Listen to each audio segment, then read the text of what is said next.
Assalomu alaykum obunachilar, sog'mi salomonmisizlar?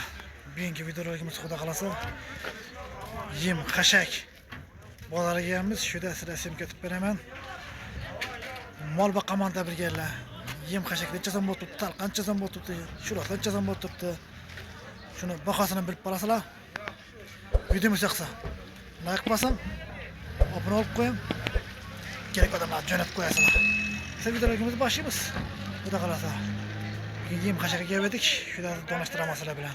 Esa boshlaymiz. Ketdik esa. Assalomu alaykum. Sizdan nima bu? Necha so'm bu? 16,5, bu 7. 6,5. Bu 7. Bu 7. Şuradaman. Mol yemlari ya. Bu necha so'm sizdan nima bu? Şu 6,2. 6200 mi? Haltalık 6. Haltalık 6.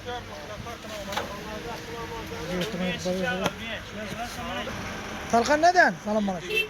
Ha? 7. 7'den ekan. Şurat mı bu? Bu neden bu? 6'dan mı? Kepekli neden?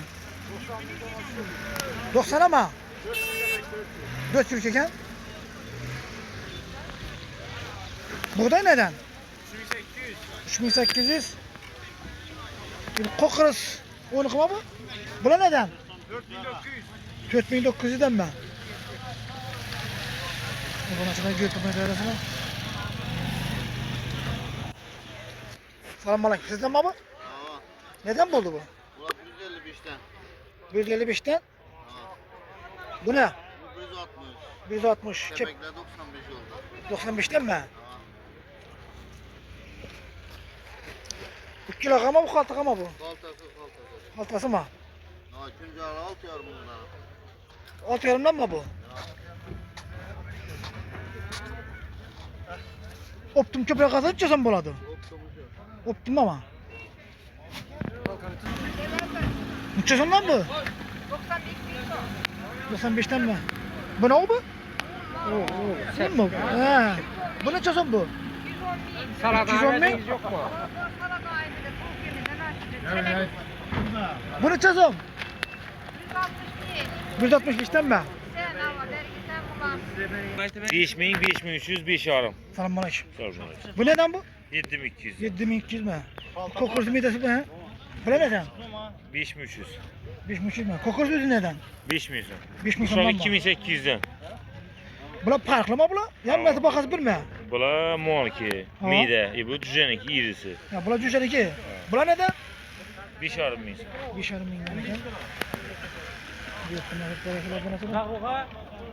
Bu neden bu? Bunu çözüm boyuna bu? 160 160 bir 160 mı? Bir çıkıt ne ya?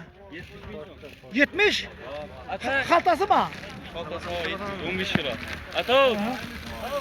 Operatöre götürmek operatöre. Bu vakti hemen beraber. Yine bu 215. 315'ten mi bu? Bu ne? Şu an. İkisinden bölme. Talkan neden? Kalta 7200. 7200 mi? Ne bulan çözüm ne bulan? Bulan. 4900. 4900. İkisinden bırak onu ha. Kokursa neden otur? 4800. Buğday ne? 3900 lira. 3900. O buna açıla. Bunu çözüm ne yapar? 4100'den mi? Uşaklar neden? 2700'den mi? Neden bu? Salam bana iş. 7200'den mi? Emide bakabilir. Tırnaklar nasıl? Videomuz şöyle yekünlüğümüz. Abone açıla. Sağ olun, aman bulun. Videomuzu yaksa like basın, abone olup koyun. Mal bakaman, yemlerini çözüm eken, dep so'rab adamlara jo'natib qo'yinglar. Sağ olun, xo'sh esa.